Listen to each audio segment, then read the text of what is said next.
The snow had been falling over Manhattan since dusk, soft and silent, wrapping the city in a cold, glittering stillness. Inside the Whitmore apartment on West 85th Street, the only lights came from the dim Christmas tree, its ornaments trembling each time Lauren paced the living room with one of the twins in her arms. Their fevers hadn't broken. Their little breaths were quick, uneven, frightening. But her husband, Cole, didn't answer her calls. Again.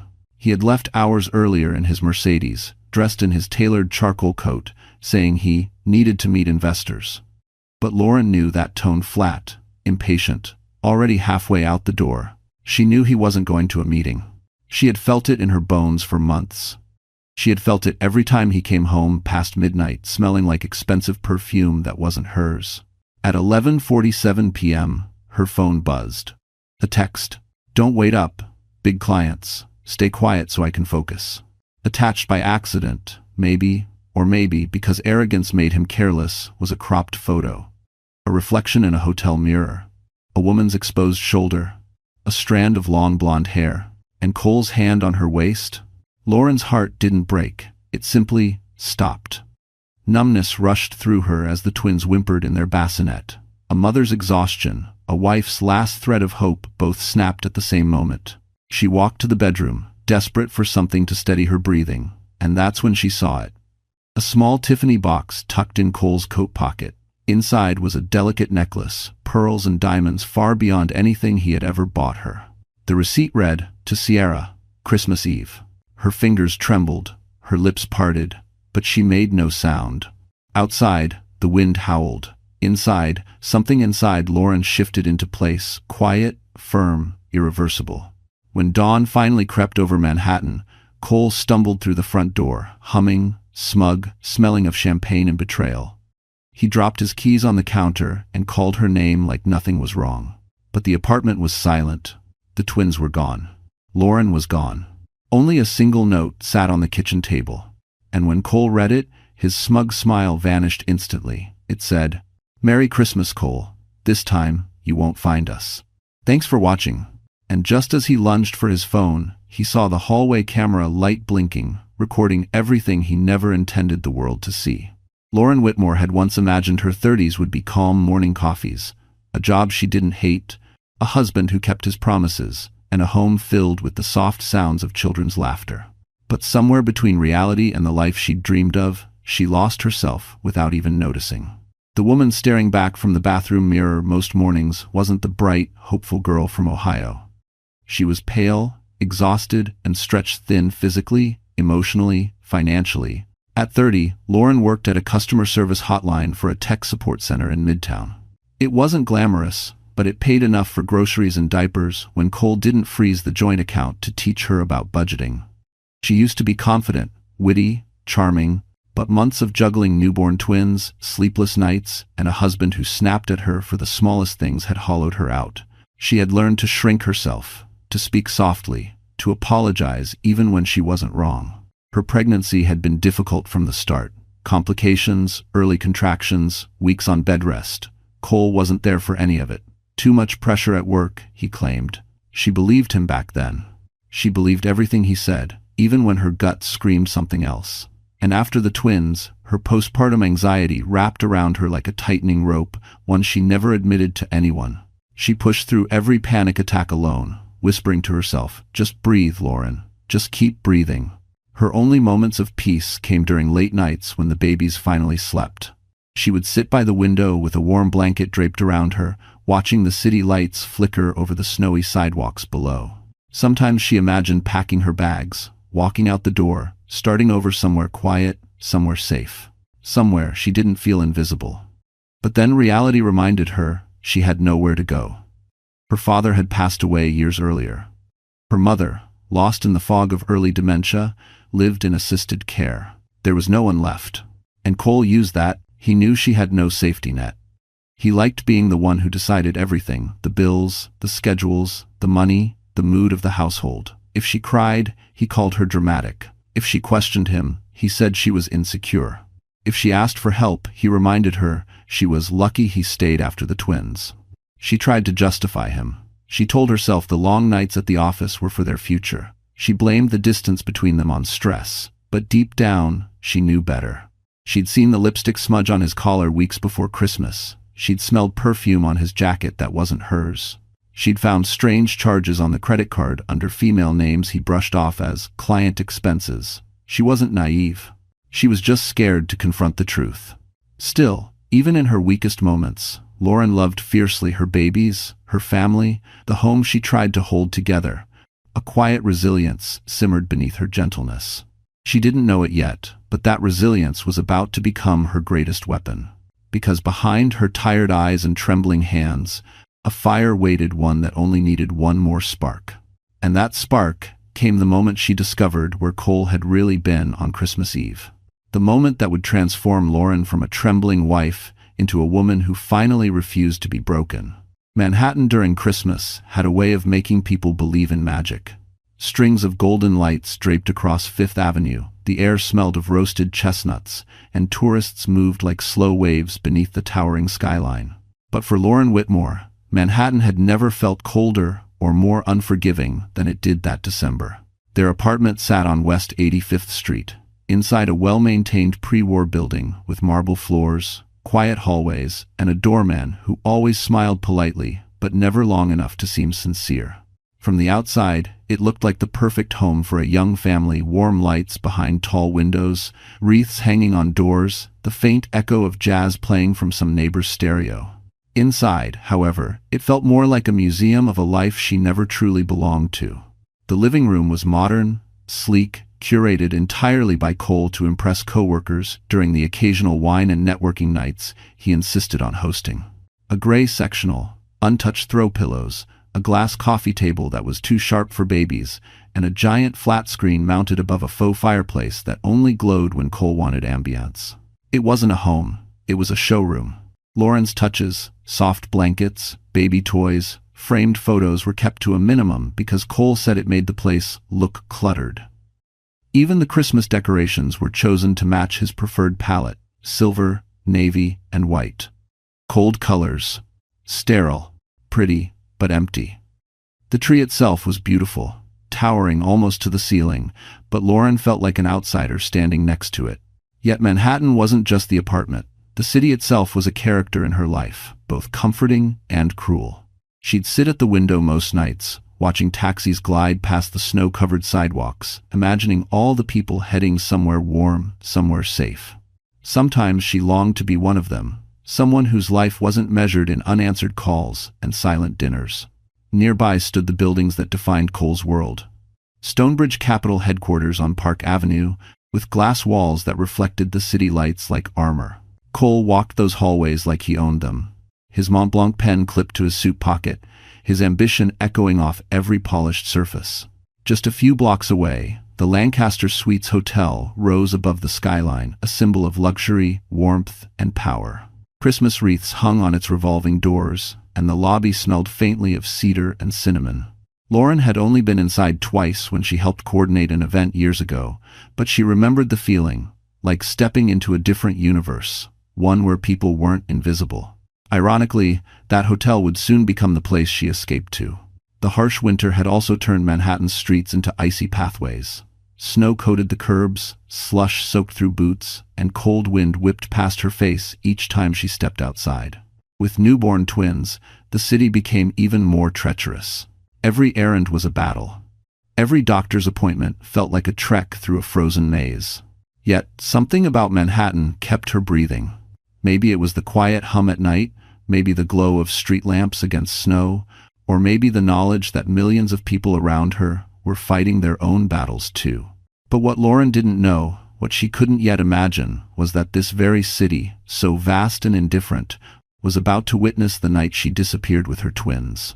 And it was the same city where one unexpected ally had already begun searching for her before her husband even knew she was gone. Cole Whitmore had always been the kind of man who could walk into any room and make people turn. Not because he was kind, or charismatic, or admirable, but because he carried himself with a sharp, calculating confidence that demanded attention. At 34, Cole was the golden boy of Stonebridge Capital. Tall, well-groomed, impeccably dressed, he looked like he belonged on the cover of a financial magazine, hands clasped, chin raised, eyes cold. To outsiders, he was impressive. To those who worked under him, he was terrifying. Cole had grown up craving power. Born in a small Pennsylvania town, he had watched his father work 3 jobs while his mother juggled bills and excuses. Cole vowed he would never be that kind of man. But instead of becoming hardworking and honorable, he twisted that vow into something darker. The hunger to dominate, to control, to never be vulnerable again. And he carried that hunger into every part of his life, including his marriage. Cole liked Lauren quiet. He liked her dependent. He liked the way she apologized, even when she hadn't done anything wrong. To him, that was stability, not love. A wife who didn't question him, didn't challenge him, didn't interrupt his climb to power.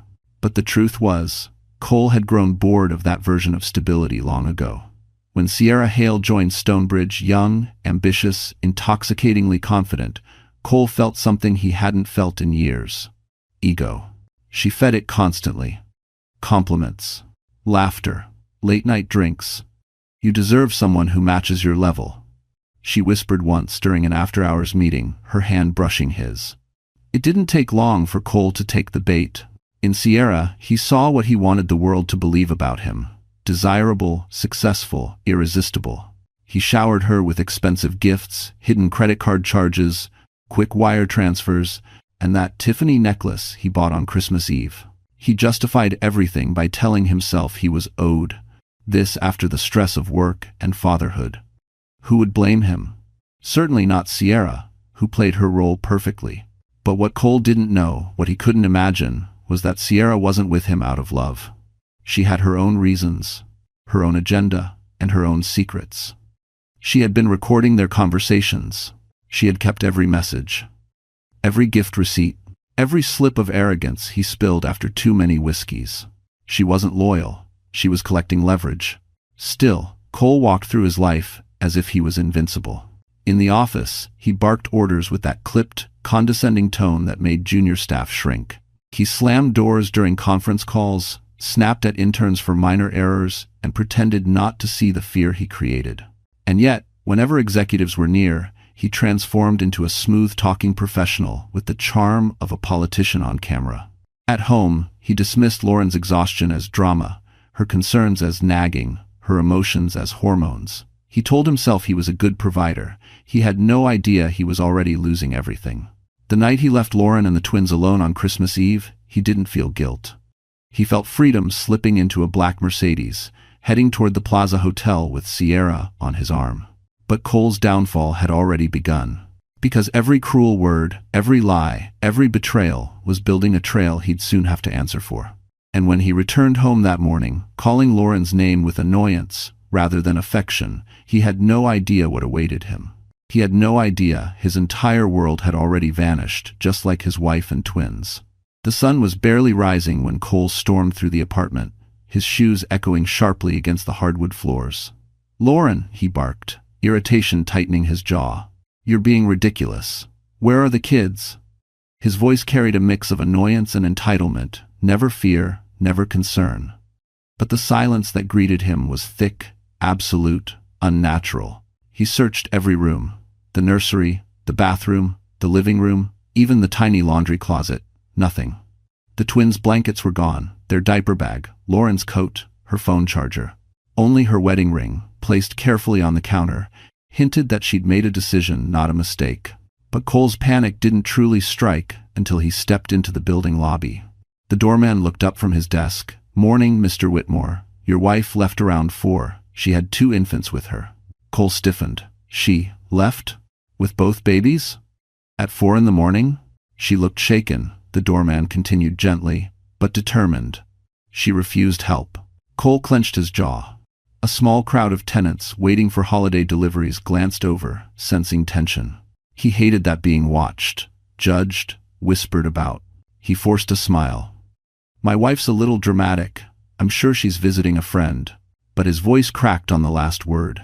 A woman from the mailroom whispered to another, "Is he talking about that sweet girl with the twins?" "I heard him yelling at her last week," another muttered. Cole's chest tightened. Gossip, his greatest enemy. He strode toward the elevator, ready to escape the stairs, when a security guard called after him. "Sir, there's something you should see." On the surveillance screen, time-stamped 4:06 a.m., Lauren appeared in the hallway. She looked pale, exhausted, but fiercely focused. She held both babies close, diaper bag over her shoulder. She paused in front of the camera, not accidentally. She looked straight into the lens, eyes clear, jaw set, as if leaving a message only he would understand. Then she walked away. Cole's throat went dry. That look, it wasn't fear, it was finality. The guard glanced at him with sympathy that felt like an insult. "Sir, do you want us to alert the police?" Cole shook his head sharply. "No, absolutely not. If police got involved, people would ask questions. Questions about his whereabouts, questions about Sierra, questions he couldn't afford." Instead, he marched outside into the biting winter air and pulled out his phone. He called Lauren. Straight to voicemail. He called her again. Voicemail. He texted, "Come home. Stop being ridiculous." Then, "Where are you?" Then, colder, "You're making a mistake." And finally, desperate but still arrogant, "You can't do this." No response. He turned around and realized half the lobby was watching him through the windows, whispering, judging. The perfect family man unraveling at sunrise. Finally, he looked up at the doorman. Did she get into a cab? Did she meet someone? The doorman hesitated. There was a car, black SUV. It pulled up right as she stepped outside. Was it? Cole's heart slammed against his ribs. Did she get in? Yes. And the driver seemed to know her. Cole's face drained completely. Because there was only one person he could think of who drove a black SUV at dawn. And that person was the last man Cole ever wanted near his wife. The moment the elevator doors closed behind her at 4 a.m., Lauren felt her body finally collapse under the weight of everything she had held together for months. Her arms shook as she clutched the twins, their tiny breaths warm against her chest. The lobby blurred. Her vision swam, but she didn't stop moving. She couldn't. She was afraid that if she paused for even 1 second, she would crumble into pieces she'd never be able to put back together. The cold outside slapped her across the face the instant she stepped through the revolving doors. Snowflakes clung to her eyelashes. Her thin coat wasn't enough, but she had no time to go back for anything else. She just kept walking, boots crunching through the icy sidewalk, breath fogging in the wind. The city was quiet, almost haunting. Christmas lights glowed softly from windows, mocking her with a warmth she no longer felt. Every muscle in her body ached. Her shoulders throbbed from carrying the diaper bag. Her stitches still pulled from the emergency C-section months earlier. And as she waited at the curb, shivering, a terrifying realization sank in. She had no plan, no money, no destination, no one to call. Her hands trembled so violently she nearly dropped her phone when she pulled it out. She opened the banking app, frozen. Cole had cut her off again. Tears blurred the screen. She shut her eyes, whispering to steady her breathing. "You can't fall apart now. Not now. Not in front of them. Iftar." But her voice cracked as the twins whimpered, their cries threading through the icy air like tiny arrows straight through her chest. She pulled them closer, rocking gently even as her own breath grew ragged. That's when the panic hit. Her chest tightened, squeezing her lungs like a fist.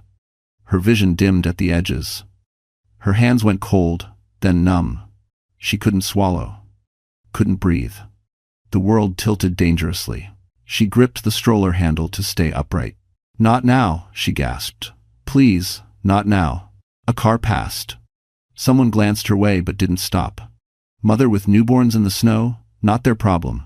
It never was. Lauren sank onto a frozen bench, heart pounding so loudly it drowned out the city noise. She felt like she was sinking underwater, struggling for air that wouldn't come. Tears streamed down her face, hot and silent, disappearing into the collar of her coat. For a moment, just one, she wondered if Cole had been right. If she really was weak. Dramatic. A burden.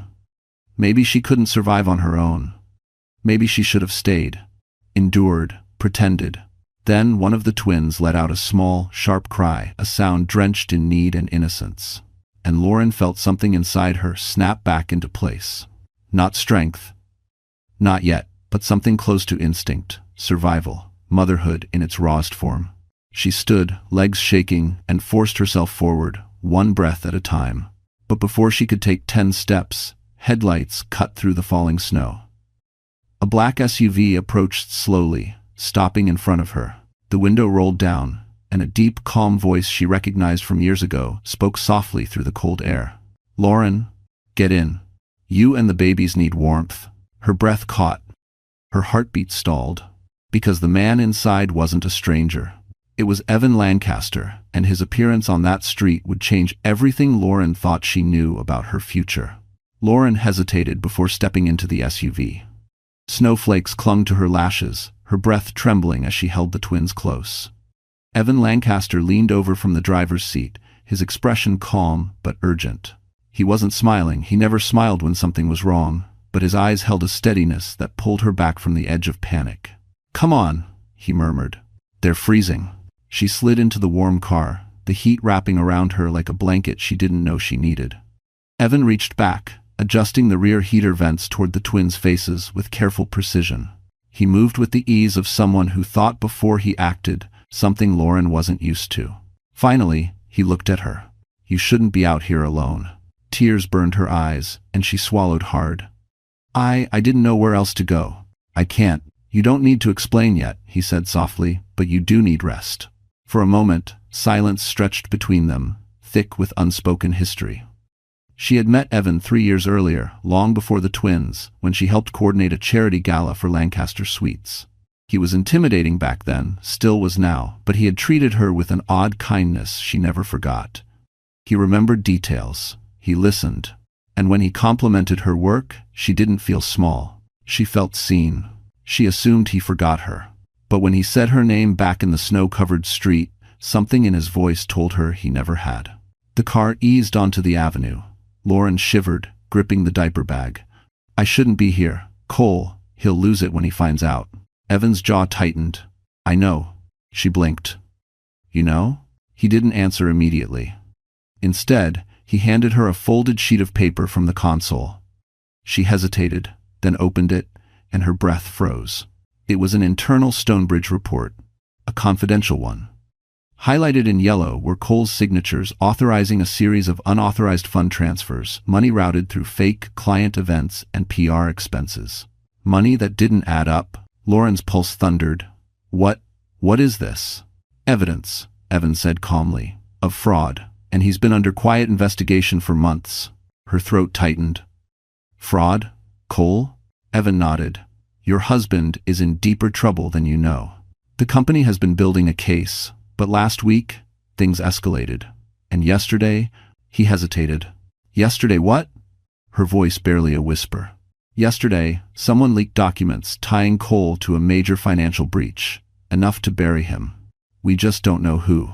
Lauren stared at the paper, cold rippling through her despite the car's warmth. "Why are you showing this to me?" "Because," Evan said, meeting her eyes steadily, "you're the one person who can protect your children from the fallout. Cole will spin this. He'll manipulate, threaten, pretend none of it is real. And if things get worse, he might try to take the twins to protect himself." Her breath caught. "Take the twins?" Evan nodded once. "A man like him will do anything to control the narrative, even if it means hurting you." "But he know." Lauren felt the world tilt again, but this time not from panic. From anger. Cold, sharp anger that replaced the fear. She clenched the report in her trembling hands. "Evan, why are you helping me?" His expression softened in a way she had never seen. "Because someone should have helped you a long time ago." Her breath hitched warmth, spreading through her chest, unexpected and terrifying. But before she could speak, Evan's phone buzzed on the console. He glanced at the screen, then exhaled sharply. "Lauren, you need to hear this. It's from Cole. And he just reported you and the twins missing under suspicious circumstances." Lauren didn't remember the exact moment her body started shaking. Maybe it was the cold. Maybe it was the panic. Maybe it was the realization that, for the first time since she married Cole Whitmore, she was finally truly alone. Not alone as in abandoned. Alone as in unanchored, floating through a city too large, too fast, too indifferent to notice a young mother clutching 2 infants at dawn. The streets were nearly empty, just the hum of distant buses and the faint glow of snow-coated street lamps. Her breath came out in sharp, uneven bursts, fogging the air. The twins whimpered against her chest, their tiny voices trembling like glass. She tried to soothe them, but her hands wouldn't stop shaking. "This was a mistake. she whispered, her voice breaking. I can't do this. I don't even know where I'm going. Her phone buzzed, a cold vibration that cut straight to her bones. A message from Cole appeared on the screen. Come home. Stop acting insane. Her stomach twisted. Even now, even after everything, he still had the ability to make her doubt herself. Her fingers trembled over the delete button, and she forced herself not to respond. Not one word. She reminded herself why she left. The Tiffany gift, the photo, the lies, the endless manipulation, the way he looked at her as if she were a burden he was trapped with. She stepped off the curb, but dizziness washed over her so violently she had to grab a street sign for balance. Her heart began to pound so fast she thought it might burst. Her hands went numb, her knees buckled, and she sank into the snowy sidewalk, hugging the twins tight so they wouldn't fall with her. Her breaths came in quick, shallow pulls. No, no, please, she gasped. Not now. Please, not now. A panic attack. A brutal one. The kind she used to hide from Cole by locking herself in the bathroom and claiming she was taking a long shower. The kind he called dramatics. The world tilted, headlights blurred, her ears rang. She hunched over the stroller, willing herself not to pass out. She couldn't, not with the babies exposed to the cold, not out here, where anything could happen. A stranger walked past, glanced at her, then kept going. Another stopped a few feet away, hesitated, then hurried off. Nobody wanted to involve themselves with a crying mother in the snow. The loneliness hit harder than the cold. Her tears mingled with melting snow. Her voice cracked as she whispered to her babies, I'm trying. I'm really trying. And then, through her blurred vision, she saw something. No, someone approaching, slowly. A pair of dark boots. A long coat dusted with snow. A familiar silhouette, framed by the streetlight behind him. Lauren? She froze. The voice was deep, steady, unexpected. She knew that voice. She looked up, breath catching painfully in her throat. Her pulse stumbled. Standing before her, worry etched across his face, was a man she never thought she'd see again. Especially not tonight, especially not like this. Evan Lancaster. And the way his eyes softened when he saw the twins in her arms told her this encounter wasn't a coincidence. But before she could speak, Evan said something that made her heart drop and her world shift in an entirely new direction. Lauren stared at Evan as if he were a ghost materializing from the snow. Her breath came out in quick, uneven bursts. She hadn't seen him in nearly 2 years, not since that charity event where he thanked her for saving a last-minute disaster with calm efficiency. Back then, she thought he barely remembered her name. Now he was kneeling in front of her on a frozen Manhattan sidewalk at sunrise. Lauren, he repeated softly, voice steady, gentle. You shouldn't be out here alone with 2 newborns in this cold. Her throat tightened. She wanted to answer, but the words tangled inside her. The twins whimpered, and Evan instinctively reached out, adjusting the blanket around them with the kind of tenderness she wasn't used to seeing from a man. Certainly not from Cole. Finally, Lauren found her voice. Why? Why are you here? Evan exhaled, the breath misting in the air. I was driving back from the hotel. I saw someone sitting on the bench and almost kept going. Then, I recognized you. Recognized. Not guessed, not assumed. Recognized. It was such a simple word, but it hit her like warmth in winter. He stood and opened the SUV door. Let me take you somewhere safe. You're freezing. Her instinct screamed to trust no one, not after Cole. But she was so tired, her body shaking harder with every gust of wind. She looked at the twins, then at Evan. His expression wasn't pity. It was concern, genuine, steady, anchored. She nodded. Once inside the warm SUV, her tears came without warning. Silent at first, then harder, until she was shaking again. Evan didn't ask questions. He simply adjusted the heater, passed her a bottle of water, and waited. When she calmed enough to speak, she whispered the truth. He spent Christmas with her. With Sierra. He sent me a message by accident. Or maybe he didn't care. I don't know anymore. Evan's jaw clenched so subtly she might have missed it if she hadn't been watching him closely. I know about Sierra. Lauren blinked. What? Evan reached for the glove compartment and pulled out a slim, sealed envelope. This was delivered anonymously to my office last week. She hesitated before opening it. Inside were printed screenshots, messages between Sierra and someone else, not Cole. A different name, Julian Cross. A known competitor of Stonebridge Capital, ruthless, cutthroat. A man Cole openly despised. Lauren's eyebrows drew together. Why would Sierra be messaging Julian Cross? Evan's voice lowered. Because she isn't just Cole's mistress. She's working with Cross to sabotage Stonebridge from the inside. Lauren's breath hitched. What? Why would she? Leverage, Evan said. Power, promotion, money. Sierra's been feeding Julian information for months. And Cole, blind, arrogant Cole, never realized he was being played. The documents in Lauren's shaking hands painted a horrifying picture. Sierra wasn't just a home wrecker. She was setting Cole up for a fall so catastrophic it could destroy him professionally and legally. He won't believe me, Lauren whispered. He never does. Evan's eyes softened. You don't need him to believe you. You need to protect your children. And yourself.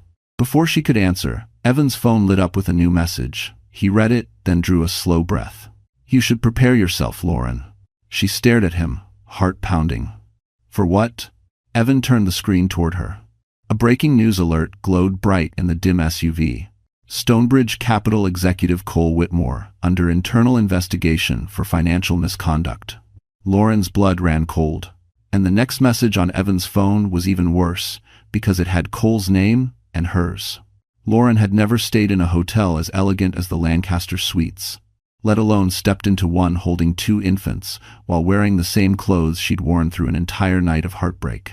When Evan guided her through the glowing lobby, warm lights, marble floors, towering Christmas arrangements, it felt like stepping into a world she didn't belong to.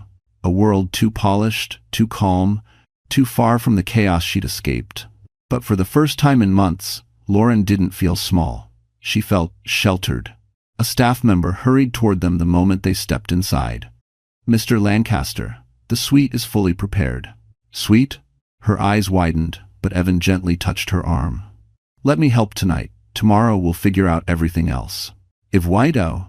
Upstairs, the penthouse suite opened to a soft wash of golden light, plush carpets, and a quiet so peaceful it made her want to collapse on the floor and cry.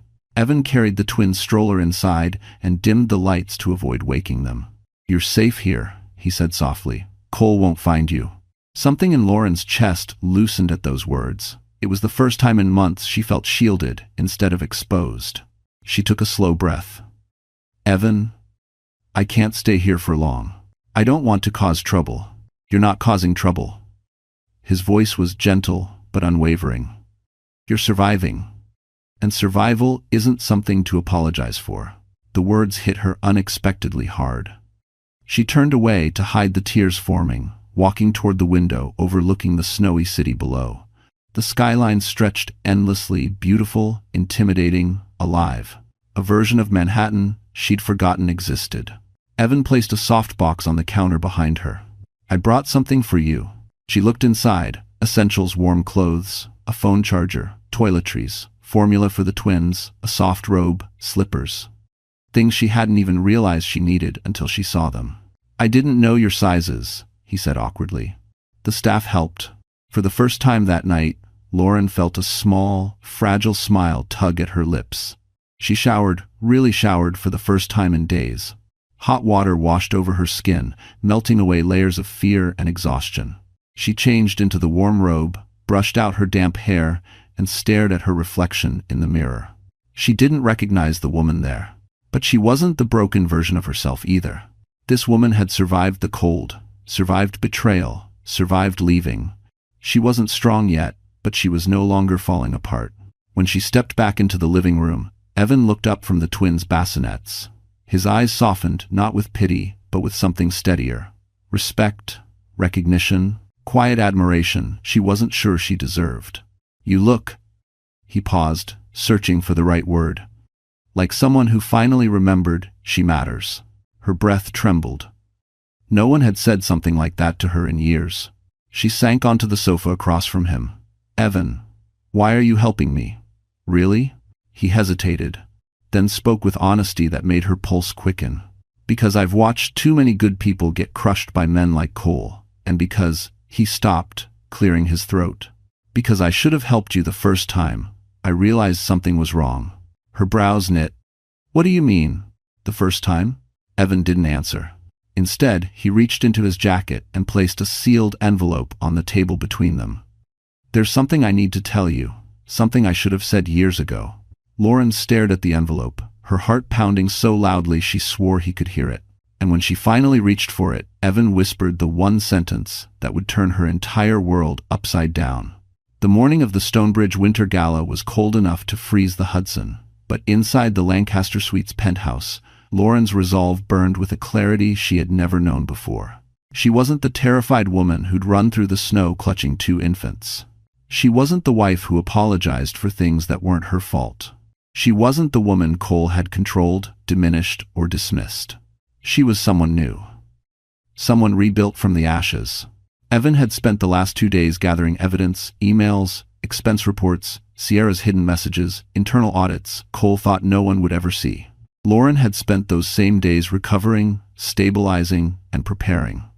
Not for revenge, for truth, for justice, for freedom. The gala was Stonebridge Capital's crown jewel event of the year. The night executives bragged, investors schmoozed, and reputations gleamed under chandeliers. Cole would be there. So would Sierra. So would Julian Cross, the man secretly orchestrating Cole's collapse from the shadows. Lauren had no intention of hiding anymore. Evan escorted her into the venue, his presence commanding enough to shift the entire room's attention.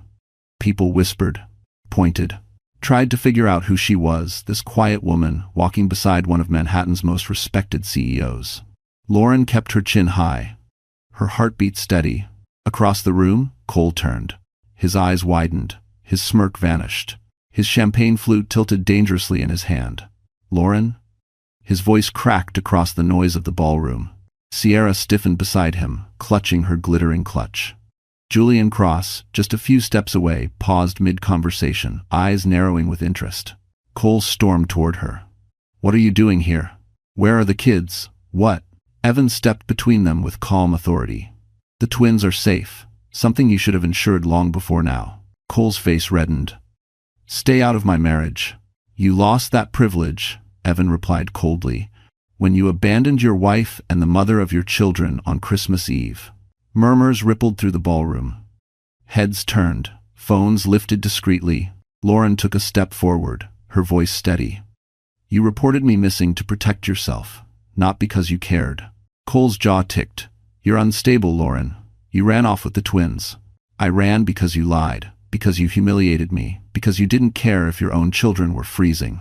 A gasp arose somewhere in the crowd. Sierra tried to slink backward, but Lauren's gaze snapped to her. And you, she said quietly, you thought you could destroy my marriage without consequences? Sierra lifted her chin arrogantly. Your marriage was already dead. Evan calmly handed a folder to the Stonebridge board chair, who happened to be standing nearby. Actually, the only thing that's dead is the cover-up. The chair opened the folder. The first page contained screenshots of Sierra's messages to Julian Cross. The second page showed Cole's unauthorized fund transfers. The third page held a recording transcript, Sierra laughing about how easy it was to manipulate Cole. The room erupted in whispers. Cole lunged for the folder. This is fake. The board chair snapped. Enough. He turned to security. Escort Mr. Whitmore out immediately. Until further notice, he is suspended, pending investigation. Cole froze. Sierra's face drained of color. Julian Cross disappeared into the crowd like smoke. Lauren didn't raise her voice. She didn't need to. Cole, your lies caught up with you. This is the consequence you earned. Security seized his arms. Cole twisted, shouting Lauren's name, but nobody came to his defense. As he was dragged across the ballroom floor, Lauren felt something inside her finally shatter free. And then Evan leaned toward her, his voice low enough for only her to hear. Lauren, there's still something else you need to know. She swallowed hard. What? It's about the envelope I gave you. You haven't opened the second page yet.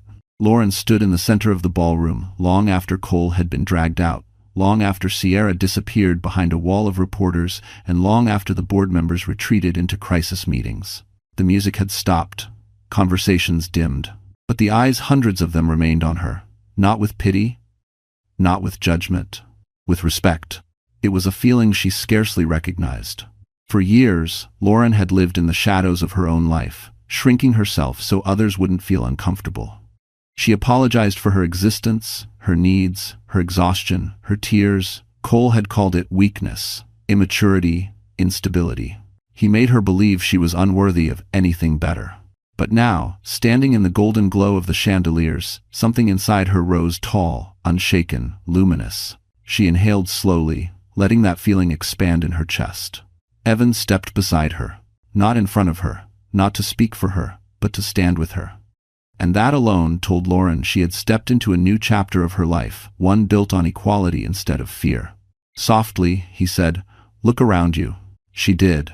People, not just strangers, but men and women in tailored suits, investors with icy eyes, assistants who once trembled under Cole's voice, were watching her with admiration. One woman placed her hand over her heart, nodding at Lauren with a look that said, "We saw you suffer. We see you now." Lauren blinked against the sudden warmth behind her eyes. "This is the beginning," Evan said. "Not the end." "My beginning?" she whispered. "No." His voice softened. "Your return." The words struck deeper than she expected. She wasn't starting from zero. She was reclaiming everything that had been buried: her strength, her confidence, her dreams. Evan handed her the envelope again, the one with the second page she hadn't opened. Her hands trembled as she unfolded it. Inside was a letter. Her breath halted. It was her own handwriting. From 2 years ago. A thank you note she had written to Evan after the charity gala she coordinated. She didn't even remember sending it. "Thank you for treating me like my work mattered. If you are stubborn." Below it, Evan had attached a second page, a personal note in his own handwriting. "Your work didn't matter because of the event. It mattered because you did it with heart. If you ever need help, real help, find me. I will always show up." Lauren's breath caught in her throat. "You kept this?" she whispered. Evan nodded once. "You were the first person who ever made me stand still. The first person who reminded me that kindness isn't weakness. I didn't forget that." But her chest tightened, not with fear this time, but with something quiet and warm. Something she'd almost forgotten existed. Hope. Before she could answer, the ballroom doors swung open and cameras flashed violently. News outlets had arrived, hungry, relentless. Journalists shouted questions about Cole, Sierra, financial crimes, the investigation. Lauren tensed. Evan placed a gentle hand at her back, guiding her forward. "You don't need to run anymore." "But what do I say?" she whispered. "Say the truth," he said. "The truth always wins in the end." The camera zoomed in. Microphones stretched toward her. Reporters called her name. Lauren lifted her chin, squared her shoulders, and faced the storm head-on. Her voice was steady, clear, unshaken. "I'm not here as Cole Whitmore's wife," she said. "I'm here as a mother, as a survivor, and as a woman who refuses to be silenced anymore." End quote. A wave of applause rippled through the ballroom, quiet at first, then growing, then thunderous. For the first time in years, Lauren felt whole. But the moment she stepped off the stage, her phone buzzed with a message that froze her in place.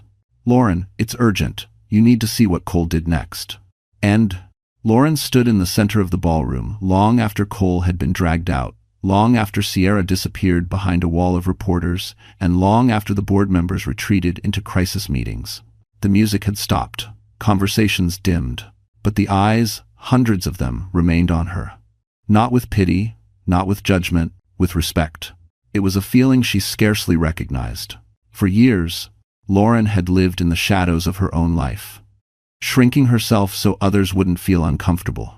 She apologized for her existence, her needs, her exhaustion, her tears. Cole had called it weakness, immaturity, instability. He made her believe she was unworthy of anything better. But now, standing in the golden glow of the chandeliers, something inside her rose tall, unshaken, luminous. She inhaled slowly, letting that feeling expand in her chest. Evan stepped beside her, not in front of her, not to speak for her, but to stand with her.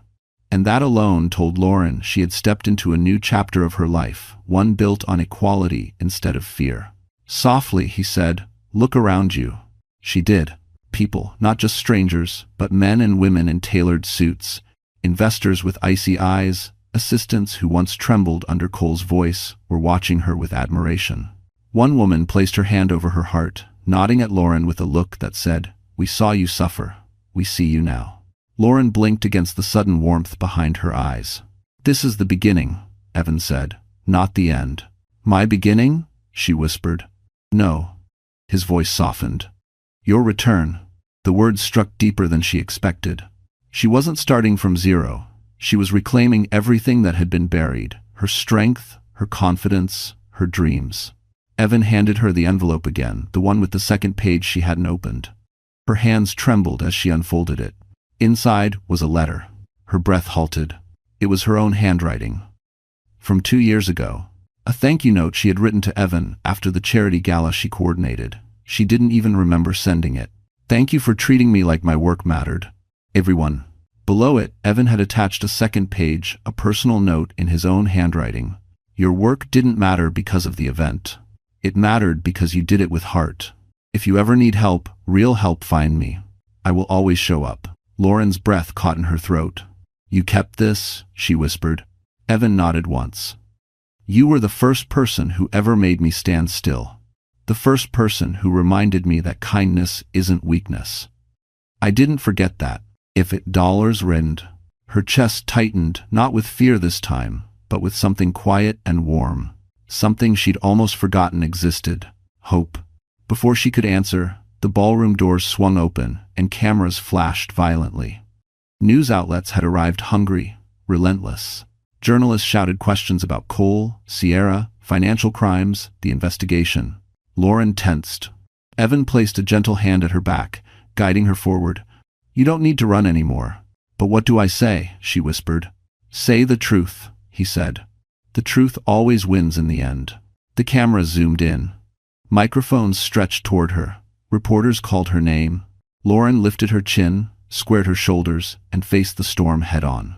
Her voice was steady, clear, unshaken. "I'm not here as Cole Whitmore's wife," she said. "I'm here as a mother, as a survivor, and as a woman who refuses to be silenced anymore." 25 noses. A wave of applause rippled through the ballroom, quiet at first, then growing, then thunderous. For the first time in years, Lauren felt whole. But the moment she stepped off the stage, her phone buzzed with a message that froze her in place.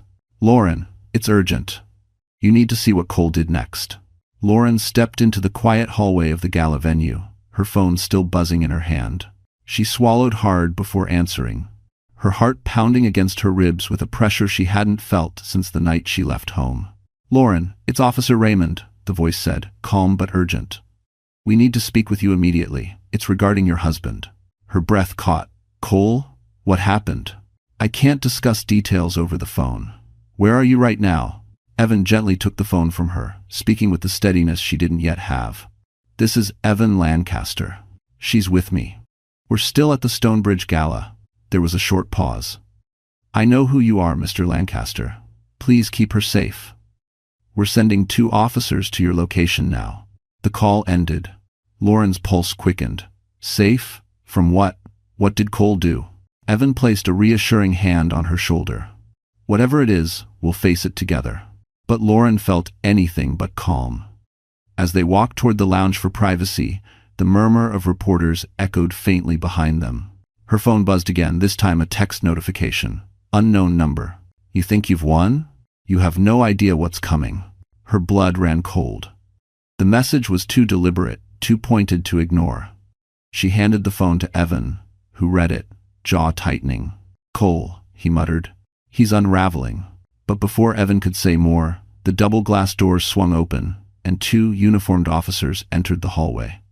Officer Raymond, a tall man with tired eyes, stepped forward. "Mrs. Whitmore," he said gently, "we need to ask you some questions." Lauren forced herself to steady her voice. "Is this about the investigation? About what happened tonight?" Officer Raymond exchanged a glance with his partner. "Not exactly. Your husband filed a counterclaim." She blinked. "A counterclaim? For what?" "He reported that you fled with the children while emotionally unstable. He's requesting emergency custody." "That is Asita's." Lauren's knees weakened, and Evan supported her before she collapsed. He did what?" she whispered. Officer Raymond continued calmly. He's accusing you of kidnapping your own children. The world tilted, the walls pressing inward. That's not true. I left because he abandoned us. Because he lied. Because... We know, the officer said firmly. And that's why we're here. To hear your side before anything escalates. Evan stepped forward, his voice sharp. She's not speaking without legal counsel. Officer Raymond nodded. Understandable, but there's something else. Sierra Hale gave a statement tonight. Lauren's breath stopped. Sierra? Why would she? She claims Cole feared for the children's safety because you became aggressive the night you left. Lauren felt the air leave her lungs. She's lying. She's trying to protect herself. We're aware she may have motivation, the officer replied carefully. But the court will temporarily consider both reports. Lauren shook her head, tears rising. I didn't hurt my children. I protected them. We believe you, Officer Raymond said, but Cole submitted additional evidence, something we need you to verify. He handed Lauren a printed photograph. Her hands trembled violently as she lifted it. It was an image of her holding the twins, crying on the icy street the night she left. From a distance, without context, her anguish looked like instability, desperation, even danger. And in the corner of the image was a timestamp. Cole had obtained this. Cole had used this. Cole had turned her pain into ammunition. Lauren's voice cracked. He really wants to take my babies from me. Evan's eyes darkened with a calm, controlled fury. He won't, I promise you. But before he could say more, Officer Raymond spoke again. There's something else you should know, Mrs. Whitmore. Lauren wiped her tears, bracing herself. Cole disappeared 30 minutes ago, and no one knows where he went. The officers escorted Lauren and Evan out of the gala through a private exit to avoid reporters. Snow drifted across the pavement, carried by a cold wind that made Lauren clutch her coat tighter around herself. The twins were safe upstairs in the Lancaster suite, but her heart still raced as if they were in danger right beside her. How could he vanish? Lauren whispered. He was just dragged out. Where would he go? Officer Raymond shook his head. We don't know. His phone was left in his car. Wallet too. That concerns us. Lauren's mind spun. Cole never went anywhere without his phone. Not even the bathroom. The idea of him roaming Manhattan, furious, irrational, was terrifying. Evan placed a gentle hand at the small of her back. You're not alone. Whatever he's trying to do, it won't work. But Lauren's fear wasn't about Cole's legal moves anymore. It was the unpredictability of a man whose world had just collapsed. Inside the hotel, the warmth hit her skin too quickly, and she felt dizzy. Evan guided her into a quiet lounge, dimly lit, with plush chairs and a large window overlooking Central Park blanketed in white. Officer Raymond stood nearby, giving them space but still watchful. Lauren sank into a chair. Her voice was barely a whisper. He's desperate now. That makes him dangerous. Evan crouched beside her. Cole's actions are being monitored. He won't be allowed anywhere near you or the twins. But he still found a way to file for custody, she said shakily. He used my pain as evidence. He's always been good at twisting things. And we will untwist them, Evan said firmly. Every lie he built, we will dismantle, piece by piece. Officer Raymond approached. There's something else. We checked Cole's apartment. Lauren held her breath. He left a note. Evan straightened. What kind of note? The officer hesitated. We can't disclose all details yet. But part of it said, if she thinks she can take everything from me, she's mistaken. The words hit Lauren like a slap. Her hands began to tremble. He blames me? After everything he did? Evan's voice was low and steady. Yes, because men like Cole don't believe consequences apply to them. A knock on the lounge door made everyone tense. A hotel staff member stepped inside, holding a small tablet. Mr. Lancaster, she said quietly, there's something you need to see. A guest submitted a report from the parking garage. She handed the tablet to Evan. His expression darkened the moment he pressed play. A grainy security video filled the screen. Cole, disheveled, angry, pacing in circles, was standing beside a concrete pillar in the parking garage. He was talking to someone off camera, waving his arms violently. Then he walked toward a dark sedan, yanked the door open, and climbed inside. Seconds later, the car sped out of the garage. Lauren's voice cracked. Who was he talking to? Officer Raymond rewound the footage. A reflection in a car window briefly revealed the other person's face. It wasn't Sierra. It wasn't a coworker. It wasn't anyone Lauren recognized. It was a woman wearing a thick scarf, her features partly obscured, but her eyes unmistakably focused, intentional, cold. Officer Raymond zoomed in. The image blurred but remained clear enough. She entered the passenger side after him, the officer said quietly. This wasn't random. Lauren shook her head slowly, disbelief creeping into her face. Who is she? Evan stared at the screen, tension filling the space between them. I know exactly who she is, he said finally. And she's the last person Cole should be anywhere near. Lauren looked at him with dread. Evan, who is that woman? Evan exhaled deeply, eyes never leaving the image. Her name is Marissa Vale, and she's been investigating Cole long before Stonebridge ever started. The room fell into a heavy silence the moment Evan spoke Marissa Vale's name. Even Officer Raymond paused, recognition flashing across his features. Lauren looked between them, her pulse drumming painfully against her ribs. Who is she? Lauren asked, barely finding her voice. Evan set the tablet down slowly. Marissa Vale is an independent financial investigator. The kind companies hire when they're terrified something will blow up publicly. She doesn't take every case, only the ones involving serious fraud. Officer Raymond added, she's also known for working quietly, behind the scenes, until she has enough evidence to bring a case down completely. Lauren swallowed. So she's been investigating Cole? For months, Evan said, long before Stonebridge admitted there was a problem. A shiver ran down her spine. Why would Cole meet with her? He should be avoiding her. That's exactly what worries me, Evan replied.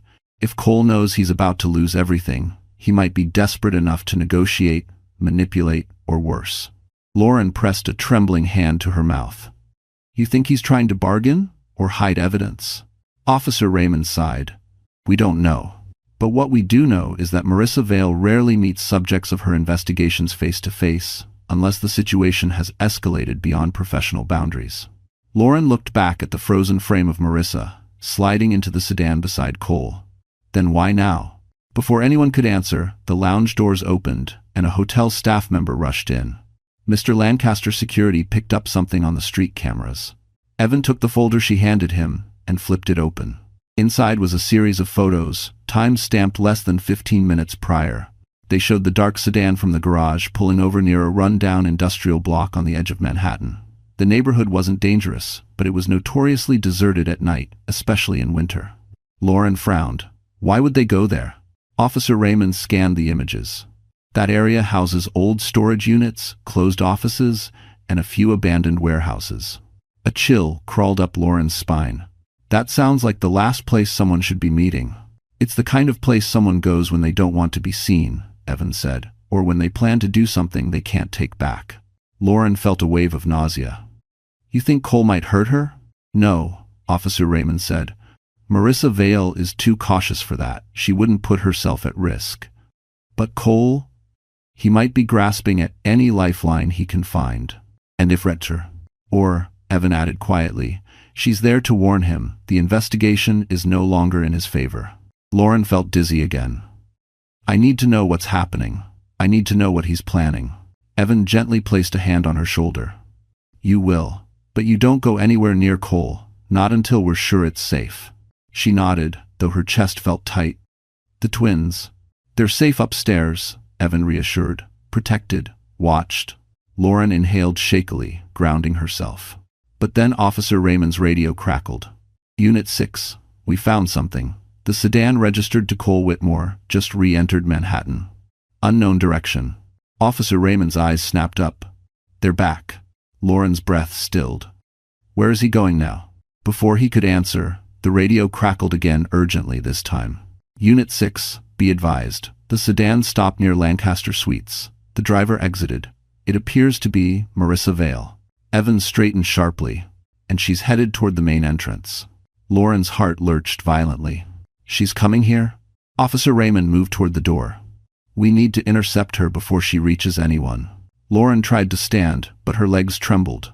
Why would she come to me? What does she want? Evan looked toward the hallway, tension etched across his features. She's not here for you, Lauren. He turned toward her, expression unreadable, voice grim. She's here for me. And now there's stay. The elevator doors slid open with a soft chime, but the tension in the hallway felt sharp enough to split glass. Lauren stood halfway behind Evan as Officer Raymond and his partner moved into position. The corridor outside the lounge was lined with winter decor, garlands, twinkling lights, shimmering ornaments, but the warm glow did nothing to soften the icy dread tightening in Lauren's throat. Footsteps approached. Slow. Measured. Confident. A moment later, Marissa Vale stepped into view. She was nothing like Lauren expected. No cold, angry investigator. No tired accountant, drained by endless files. Instead, Marissa moved with an eerie calmness, shoulders back, chin level, wrapped in a charcoal coat dusted with snow. Her dark hair was pulled into a precise twist, and her sharp eyes flicked across the hallway with unsettling focus. When she saw Evan, she stopped. Her expression was unreadable, almost gentle. "Mr. Lancaster," she said. "We need to talk." In 1-4, Officer Raymond stepped forward. "Miss Vale, this is an active police concern. You'll speak to us first." Marissa barely glanced at him. "I'm not here to discuss the investigation." Her eyes shifted, landing on Lauren. For a long, unsettling moment, Marissa simply studied her. Not with contempt, not with judgment, but with a strange, quiet intensity that made Lauren straighten instinctively. "You're her," Marissa murmured. "The woman he's trying so desperately to erase. Thanks for watching." Lauren swallowed hard. "Erase?" Marissa nodded. "Cole Whitmore has been hiding assets, shifting blame, and rewriting timelines for months. And every time your name appeared in the paperwork, he flagged it as irrelevant. You were never irrelevant. You were the warning sign he worked hardest to bury." Lauren felt the floor wobble beneath her. Evan stepped in front of her. "Why are you here? What do you want?" Marissa's gaze lifted to him, a flicker of something complicated, crossing her features. "To warn you." Evan's jaw tightened. "About what?" "Cole," she said simply. "He believes the world is turning against him. And when men like him feel cornered, they don't go quietly. They lash out at the last person who challenged their control." Lauren shivered. "Me." "No," Marissa said softly. "You were the first." Her eyes shifted back to Evan. "You're the one he blames. He told me himself in the car. He thinks you poisoned his wife. He thinks you're stealing his family and his career." Evan exhaled sharply. "That's ridiculous." "Perhaps," Marissa replied, "but Cole doesn't see reason. He sees threats, and you, Mr. Lancaster, are the biggest one." Officer Raymond stepped forward. "Where is he now? Where did you two go after the parking garage?" Marissa hesitated. Then, he panicked. He said he knew where he needed to go. He refused to let me follow. I got out of the car before he drove off again. Lauren felt her heartbeat thunder. Where did he go?" Marissa finally looked at her, really looked at her. "To someone he believes he can still control." Officer Raymond stiffened.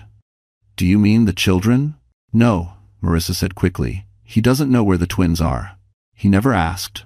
That stung deeper than Lauren expected. Marissa continued, her voice lowering. "He went to confront the only other person he hates as much as he fears losing." Everyone fell silent. Lauren's pulse hammered. Evan's expression hardened. "Who?" he demanded quietly. Marissa inhaled deeply. Cole went to find Sierra Hale. Sierra Hale lived in a sleek apartment on the edge of Tribeca, floor-to-ceiling windows, minimalist decor, and a level of luxury that someone in her position should never have afforded. Julian Cross had paid for most of it. Cole had paid for the rest. And now, the woman who had manipulated them both paced her living room, clutching her phone with trembling fingers. She had seen the news. She had watched the footage. Cole suspended. The gala scandal exploding online. Lauren standing tall while the world applauded her courage. Sierra knew immediately. The empire she built from secrets and seduction was collapsing. She tried calling Julian, no answer. She considered fleeing too late. She poured herself a drink, her hands were shaking too hard. A sudden pounding at her door made her drop the glass, shards scattering across the hardwood floor. "No, no, no," she whispered, backing away. The pounding grew louder. "Sierra," Cole's voice thundered from the hallway, wild and unhinged. "Open the door." Her panic spiked. "Cole, go home. You're not thinking clearly." "Open it," he growled, "before I break it down." She hesitated 1 second too long. The door burst open. slamming against the wall with a force that made her gasp. Cole stood there, eyes bloodshot, hair disheveled, suit rumpled as if he'd clawed at it in the car. He wasn't just angry, he was unraveling. "What did you do?" he demanded, stepping inside. Sierra stumbled backward. "Cole, you need to calm down." "No," he roared. "You ruined everything. You handed things to the board, didn't you? You sabotaged me." "Wed." "I didn't sabotage you," she snapped, fear finally cracking into anger. "You sabotaged yourself. You were reckless. You thought you were untouchable." Cole grabbed her wrist. "You set me up." Sierra winced. "Cole, you're hurting me, let go." But he pulled her closer, eyes burning. "You think you can walk away now? After everything I gave you? After everything I risked?" She pushed him, voice breaking. "What you gave me? You used me for attention. For ego. You never cared about me." He froze. Something in his expression twisted. "What did you just say?" Sierra's chest rose and fell rapidly. "You treated me like a prop, like a distraction. I played along because Julian promised I'd be promoted after your downfall." Cole's grip loosened, then tightened again. "So it was you," he whispered. "You and Julian. You destroyed my job." Sierra shook her head desperately. "Cole, listen to me, there's still time to fix this. If you turn in the missing files, maybe Stonebridge will reconsider." Cole's face contorted. "You think I still have them? You think I'd let them take everything?" Sierra stared at him, realization dawning. "You already destroyed them," she whispered. "Didn't you?" Cole stepped back, breathing hard. Sierra's voice rose in panic. "Cole, do you understand what that means? They'll charge you, and Julian will abandon me. And Lauren," Cole hissed, "won't get the satisfaction of seeing me lose." Sierra froze. "Lauren? Cole, don't you dare." "She made me look weak," he snapped. "She humiliated me." Sierra's eyes widened with fear. "Cole, think. You go near her, and you'll ruin your life completely." Cole's voice dropped to a chilling whisper. "I don't care." Sierra stepped in front of the door, blocking him. "No, I won't let you drag me down with you." Cole's expression hardened. "Get out of my way." Sierra trembled, but held her ground. Then her phone buzzed on the counter. She glanced at the screen, her face drained of all color. Cole scowled. "What is it?" Sierra slowly looked up, horror filling her eyes. "It's Lauren," she whispered. "She's coming here." When Lauren stepped out of the Lancaster Suites, the winter air struck her with a force that shocked her out of fear and into clarity. Evan had insisted she stay behind, but she couldn't, not when Sierra's address appeared on her phone moments earlier, accompanied by a single, cryptic message. "You need to hear the truth from me. Come alone." Lauren didn't know why Sierra reached out. Was it guilt? Fear? Desperation? Or a warning? But whatever it was, Lauren felt deep down she had to go. Not for Cole, not for Sierra, for herself. For the years she'd lost, for the parts of her heart shattered by secrets she still didn't understand. She took a cab to Tribeca, her fingers twisting the edge of her coat, her stomach churning with dread. Snow drifted past the windows in soft, dizzying swirls. Every second felt like walking toward the center of a storm she'd spent years running from. When she reached Sierra's building, the lobby attendant recognized her instantly from the news. He hesitated, then buzzed her up without a word. The elevator ride felt endless. At the penthouse floor, the doors slid open with a muted ring. Voices spilled through the hallway, muffled, frantic, sharp. Lauren approached the door slowly. Her pulse hammered so hard she thought she might faint. She raised her hand and knocked once. Silence. Then the door flew open. Sierra stood there, eyes red, cheeks streaked with tears, skin pale with fear. Behind her, the apartment was in disarray. A glass shattered on the floor, chairs pushed aside as if someone had stumbled or struggled. "Lauren," Sierra breathed. "You came." Lauren swallowed. Her voice trembled despite her efforts. "Where is he?" Sierra stepped aside. "Inside." Lauren walked in cautiously. Cole stood near the window, hands braced on the glass, shoulders rising and falling with uneven breaths. Snow reflected off the skyline behind him, casting a cold glow across his face. He looked older, angrier, like a man unraveling thread by thread. When he turned, the intensity in his eyes made Lauren freeze. "Why are you here?" he demanded. Lauren steadied herself. I came because Sierra asked me to. His gaze snapped toward Sierra. You brought her into this? I didn't bring anyone. Sierra shot back. You're out of control, Cole. I'm out of control? He barked. You're the traitor. Lauren stepped forward, voice low but firm. Cole, stop. If you want to do. He looked at her with a twisted mixture of arrogance and desperation.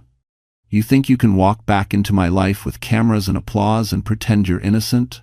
I don't need to pretend, Lauren said quietly. I survived you. His jaw tightened. A vein pulsed at his temple. You humiliated me. You ruined my career. You ruined it yourself.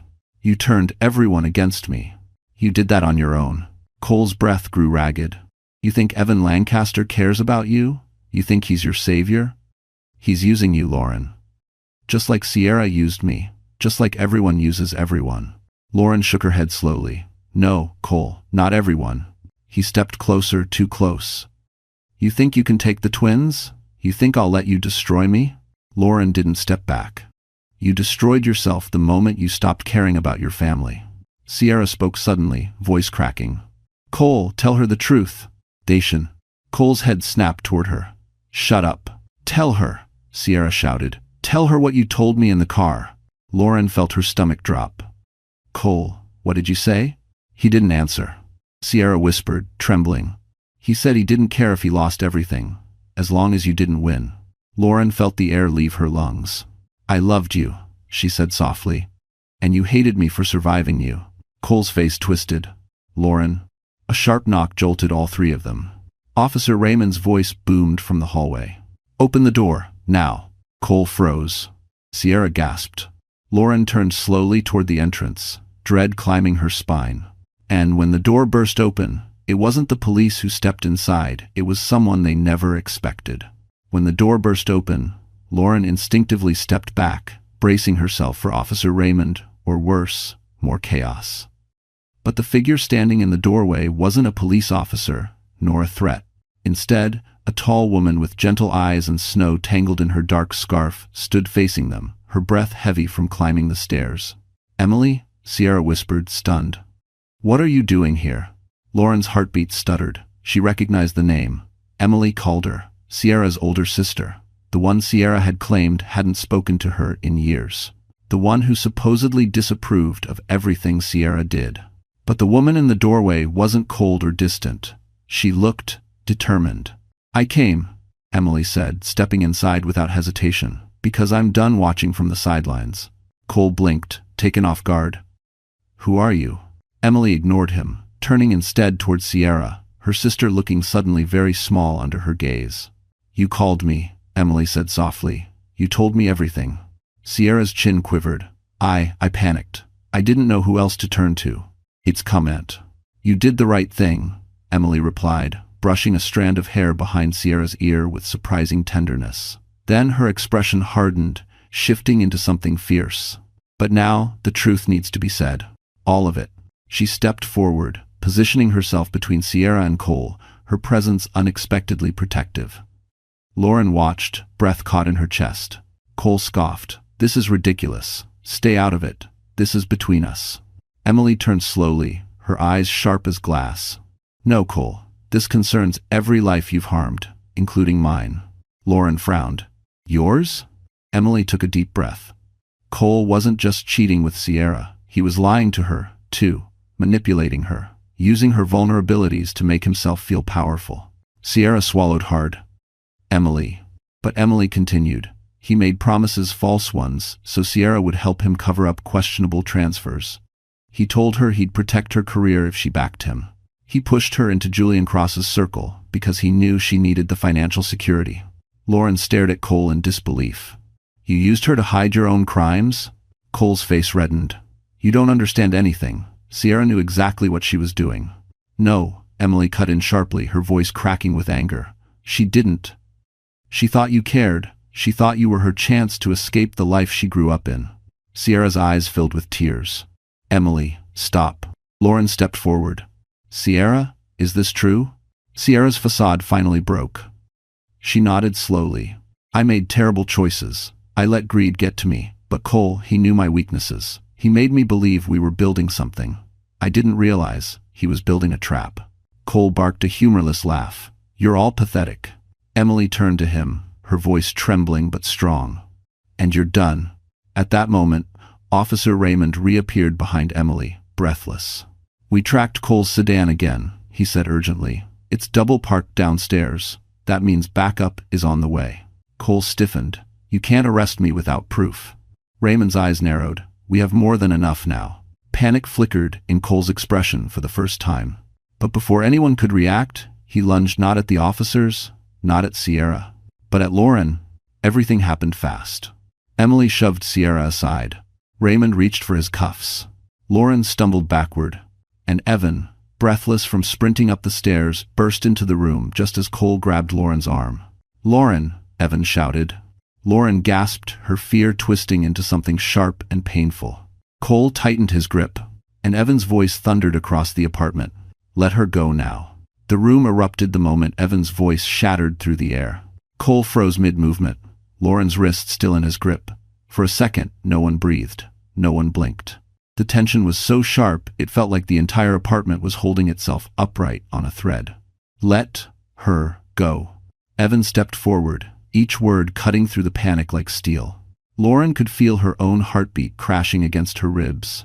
Cole's fingers dug into her arm, not enough to injure, but enough to send a wave of old fear down her spine.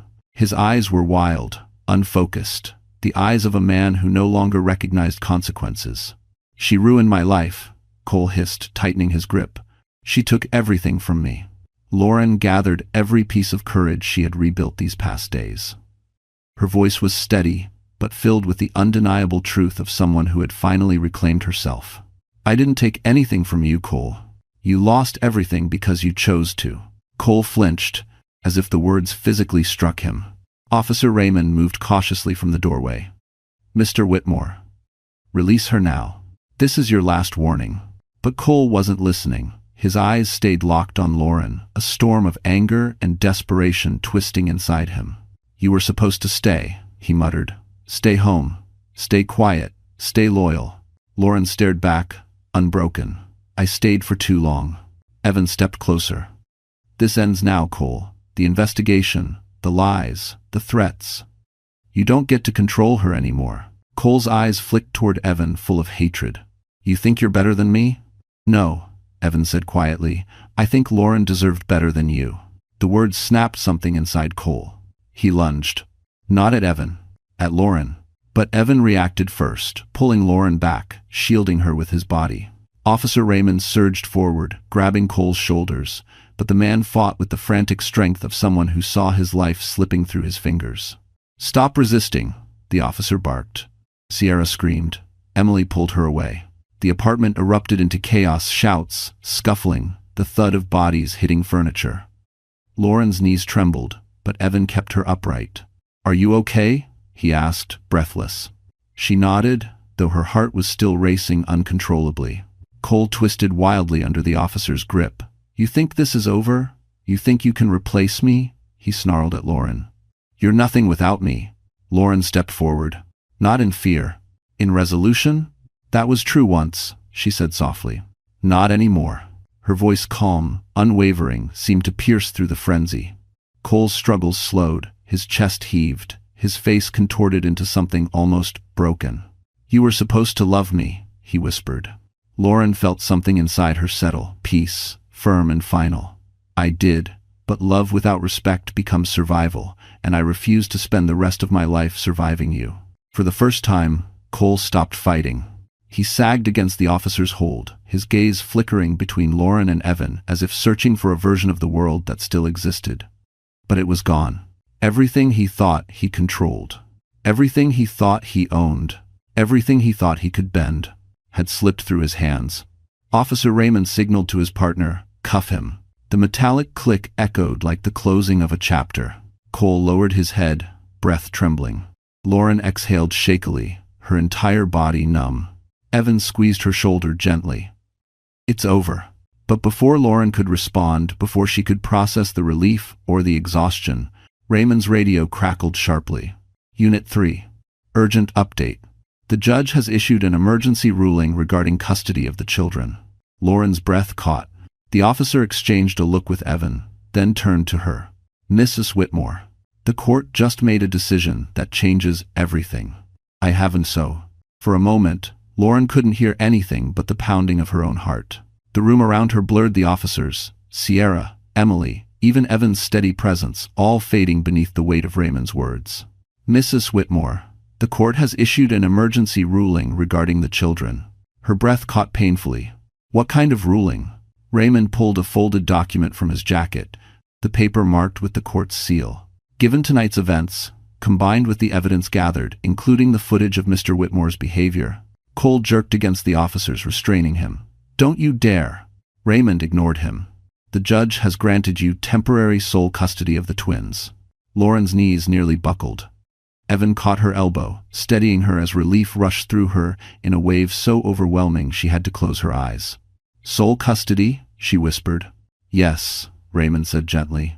"Full temporary rights. Mr. Whitmore is barred from contact until a formal hearing." Cole thrashed at the words. "This is illegal. You can't take my kids, Lauren. Don't let them do this. They're mine." Lauren slowly opened her eyes. For the first time since the night she fled into the snow, her voice carried no fear, only certainty. "They're not yours to control," she said softly. "They never were." Cole stared at her, stunned by the quiet strength in her tone. He tried to speak, but the officers pulled him toward the door. As he was escorted out, Sierra let out a shaky breath. Emily wrapped an arm around her, whispering something Lauren couldn't hear. The chaos settled, replaced by a fragile stillness. Lauren looked at Officer Raymond. "What happens now?" "We'll take him in for processing," he replied. "Then the investigation continues. You, Miss Hale, and Miss Calder will likely be asked to submit additional statements." End quote. Sierra nodded silently, her gaze lowered. Lauren exhaled and turned toward the window, where the city lights glowed against the falling snow. The past weeks had felt like drowning. Now, for the first time, she could lift her head above the water.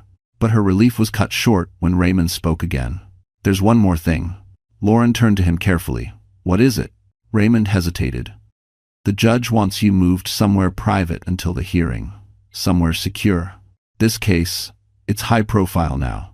Evan stepped forward at once. "She'll stay at Lancaster Suites. The penthouse has already been secured." Raymond nodded. "Good. But tomorrow morning, you'll need legal representation. Someone strong." Evan's voice softened. "She already has that." Lauren met his eyes, and for a moment, the room faded away. The weight of everything, fear, survival, heartbreak, pressed into that single gaze. Then Sierra spoke, her voice trembling. "Lauren, before you go, I need to tell you something." Lauren turned toward her. Sierra swallowed hard. "You don't owe me forgiveness, not ever. But I want you to know I'm not going to run. I'm going to testify. Everything Cole did, everything Julian involved me in. I'll make it right." Lauren studied her, the woman who helped tear her life apart, but was now trying to stitch together the truth. "Then do what's right," Lauren said gently. "For yourself." "I do." Sierra nodded, tears slipping silently down her cheeks. Evan guided Lauren toward the door, his touch light but grounding. "Let's get you home," he murmured. Home didn't sound like a place anymore. It sounded like safety, a future, a beginning. But as they reached the elevator, Raymond's radio crackled again. "Update on Whitmore," a voice said. "There's something wrong. He's not cooperating, and he's demanding one final request before we book him." Lauren's breath froze. "What request?" she whispered. Raymond listened, eyes sharpening. Then he turned to Lauren slowly. "He wants to see you. He says it's about the twins, and he won't speak unless you're there." Lauren didn't want to go. Every instinct inside her screamed for her to stay with the twins, stay in the safety of the Lancaster Suites, stay far away from the man who had broken her piece by piece. But Officer Raymond insisted, and Evan, though clearly uneasy, told her gently, "You don't have to face him alone. I'll be right beside you." So she went. The precinct was quiet when they arrived, the scent of stale coffee lingering in the air. Cole sat in a small interview room, cuffs on his wrists, his once perfect suit wrinkled, his hair disheveled. He looked nothing like the man who used to stride through boardrooms with arrogance dripping from every step. He looked defeated. When Lauren stepped inside, he lifted his head slowly. His eyes were bloodshot, but behind the chaos there was something she had never seen in him before. Exhaustion. Maybe regret. But not enough to undo what he'd done. "You came," he said hoarsely. Lauren stood tall, Evan behind her like a quiet pillar of strength. "You said it was about the twins." Cole exhaled shakily. I needed to say something before they take me away." Ivory 4. "You should talk to the officers," Lauren replied calmly. "Not me." "No," he insisted, voice cracking. "You. Always you." She didn't respond. Cole's gaze dropped to the table. "I ruined everything. I know that now. I tried to win, to look powerful, and I lost the only people who mattered." Lauren's throat tightened, but not from love. "From closure? I'm not asking for forgiveness," Cole whispered. "I just want you to know. The twins were never in danger. I would never hurt them. Everyone." Lauren's chest ached because she wished she could believe him, but she knew better. "You didn't protect them, either." Cole's eyes filled with something broken. "I loved you, Lauren." "No," she said gently. "You loved control. You loved the idea of me, not me." He closed his eyes, shoulders slumping. Officer Raymond stepped inside. "Mr. Whitmore, it's time." Cole nodded weakly. But as the officer reached for him, Cole looked up one last time. "Lauren, I hope you find something better. Someone better." She felt Evan's steady presence beside her, warm and grounding. "I already did," she said softly. Cole's expression faltered, then softened in surrender. He didn't fight the officers this time. He simply let himself be led away, the door closing behind him with a final, echoing click. A chapter ending. A life untangling. A future opening. Outside the precinct, the sun was rising golden, warm, casting light across the melting snow. Lauren inhaled deeply, the cold air filling her lungs with something sharp but cleansing. "It's over," Evan murmured. Lauren turned to him. For the first time in years, her smile wasn't forced. "Yes, it is." They walked back to the SUV, and when Evan held the door open for her, their eyes met steady, certain, unhurried. No promises. No pressure. Just understanding. Back at the Lancaster Suites, the twins were sleeping peacefully, tiny hands curled into fists, soft breaths drifting through the room. Lauren leaned over them, brushing her fingers across their foreheads. "We're safe now," she whispered. "We're free." When she stood, Evan was watching her with a quiet tenderness. "What happens now?" she asked. "Whatever you choose," he said. Lauren stepped closer, heart calm, voice steady. "Then, I choose a new beginning. These first." "These first?" And as Evan smiled, genuine, warm, impossibly patient, Lauren felt the weight of every hardship lift, not erased, not forgotten, but transformed. She wasn't broken. She wasn't hiding. She wasn't surviving anymore. She was living. And as the morning light poured through the windows, she finally understood. Her story didn't end with betrayal. It began with freedom. And this time, she walked into her future with her head held high and love waiting on the other side. So, that's it, my wonderful friends. Our story has finally come to a close.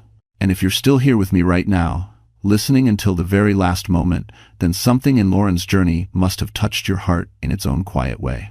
Maybe it reminded you of your own strength. Maybe it showed you how pain can shape us without destroying us. Or maybe it simply made you realize you deserve more than the things you've silently carried. The Stoics used to say, "The obstacle is the way," and Lauren's life is proof of that. What was meant to break her became the path that rebuilt her. Marcus Aurelius wrote, "You have power over your mind, not outside events." Realize this, and you will find strength. And that's the truth, isn't it? Sometimes the world doesn't apologize. Sometimes the people we trust hurt us deeply. But healing begins the moment we decide, "I will not stay where I was broken." And when you Cresto, if this story made you feel something, hope, courage, clarity, then don't keep it to yourself. Hit like, share it with someone who might need it tonight, and remember to subscribe so you never walk these emotional journeys alone. Because here, we heal together, and your story matters too.